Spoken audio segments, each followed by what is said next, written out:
Here's the uncomfortable bit. You can get very good at making CLO3D look impressive without becoming particularly useful in a product development workflow. A beautiful render with the seam length wrong, an eye-catching animation where the fabric behavior is nothing like the real thing, a tutorial followed perfectly, with no idea what to check when your own garment twists, collapses, or flies across the screen for no obvious reason. As CLO gets faster, more automated, and more connected, I think that gap only gets bigger. Not the gap between people who know the software and people who don't, the gap between people who know CLO and people who know the garment. You are listening to the Fashion Toolbox podcast with me, Laura. Practical conversations around digital fashion, 3D, AI, product development, and the skills shaping the future of the fashion industry. Digital skills, real confidence, honest conversations about the tools changing fashion.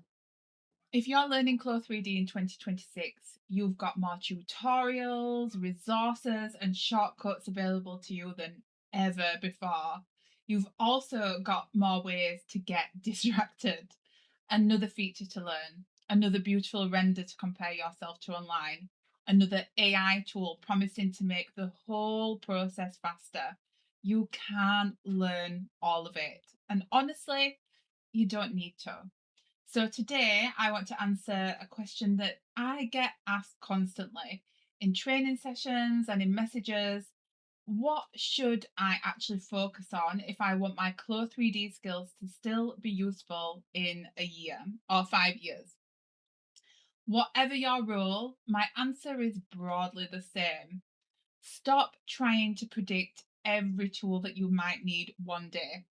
Build the knowledge that lets you adapt when the tools inevitably change. And to explain what I mean by that, I want to take you back to how I actually learned the software because it shaped everything I now teach. So I came across CLO3D completely by accident back in 2019 while I was studying for my master's in fashion design management. It wasn't the first time I had seen a 3D software, but it was the first time I was genuinely impressed, both by the interface and by what it could actually do. I remember thinking, this is going to be the future of the industry, and I absolutely have to learn it. And so I did. I was self-taught to begin with. I spent hours in the software recreating patterns from my own collection. Sometimes I would replicate a garment I already had. Sometimes I would load in a DXF file and build it up from there, adding fabrics and details as I went. I still think that's the best way to learn it, running through the whole process rather than just picking up bits and pieces here and there, because that's when you actually see how the software supports your own workflow, not just how a single tool works in isolation. I have got quite a varied background in the industry: visual merchandising, design, garment technology, product development, pattern making. So when I started learning CLO, I could immediately see how it would help each of those roles differently, which meant I dived into every single tool going. I want to be honest, that isn't necessarily for everyone. It depended on where I'd come from. A fashion designer, for example, doesn't need to know how to build a pattern completely from scratch in CLO. They can work from an existing block and just adapt it. I have kept growing that skill set since. My earliest files weren't perfect, and I've gone back to those and improved them since. After I had taught myself the basics in CLO, I did a couple of online courses too, mainly to check that I hadn't missed anything, because the software moves quickly and the new AI integrations are making things both easier and in some ways harder too. I do, saying that, have a couple of go-to AI tools in CLO now: the pattern drafter and the AI pose generator. I still find that both of them need human judgment. and adjustment. The AI pattern drafter is genuinely useful for getting a base pattern ready from measurements when you then adapt them to suit your own styling. The AI pose generator has been particularly useful to help for fit check poses on more niche garments, motorcycle clothing, athleisure, that kind of thing. They always need refining afterwards using the human IK joints, but it makes the process quicker regardless. So, what does that story actually tell you about future proofing your skills? What most people think is that getting good at CLO means learning every tool, every menu, every shortcut before they're allowed to feel capable. I see that pressure in almost every learner I train. What's actually happening is different. The software knowledge is the easy part to catch up on later. What's much harder to fake is garment knowledge, proportion, ease, seam construction, fabric behavior, and the judgment to look at a simulated garment and know whether it's actually right, not just whether it ran without falling apart. CLO will simulate whatever you ask it to simulate. It doesn't know whether the pattern is commercially viable, whether the seam construction makes sense, or whether the fabric is suitable for that silhouette. That still comes from you. That's genuinely good news, depending on where you're coming from.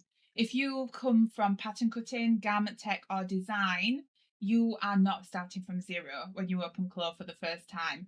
You already speak the language of the garment. You're just learning a new way to express it. If your strength is more on the visual and creative side, you might need to build more of that construction knowledge alongside the software. Either way, the answer isn't learn the whole interface, it's learn the garment and let CLO catch up to what you already know. The same applies to troubleshooting. Following a tutorial can feel like understanding because the tutor clicks the right tool, the garment behaves, and you get the same result. The real learning starts when you open a different garment and it twists or collapses, or the simulation goes unstable and you have to work out why. That's not a software problem you memorize your way out of, trust me. It's a diagnostic skill. What changed right before this happened? Is this an arrangement issue? Is the sewing direction correct? Is the fabric contributing to the instability? That way of thinking is far more transferable than any single fix because the interface will keep changing and that skill won't. So, if I had to boil this down to advice, it's the same three things I tell anyone starting out with CLO now. Number one, you don't need to know every tool. The software is overwhelming at first. I remember that all too well. It's completely normal. It's not a sign that you're behind. Give yourself permission to not know everything on day one. Number two, know your niche and get properly comfortable with what actually supports your workflow. A designer doesn't need to draft a pattern from scratch. A technical designer needs to go deep on fit, measurements, and grading. And a pattern maker needs real depth in drafting and truing. Work out what your role actually needs from you and build there first. Number three, take it step by step. You are not going to become an expert overnight. And that's fine because you don't need to.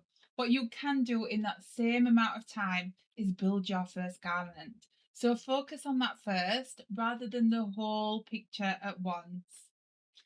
And I would add one more thing that's specific to where the software is right now. Use the AI tools, but don't hand over your judgment along with the task. My AI pattern drafter and AI pose generator both save me real time, but neither of them are finished work. They're a starting point. I then check and adjust with what I already know about the garment. That's the mindset I would bring to any AI feature CLO adds from here, not can this do it for me? But can this get me to a faster starting point that I still need to check? Zoom out from CLO for a second. And this isn't really a software point at all. It's the same conversation we're going to keep having about PLM, about AI, about whatever comes after that. The tools keep changing. CLO's own updates this year make that obvious. Better pattern automation, fabric aware fit checking, more AI built into the render process. All useful.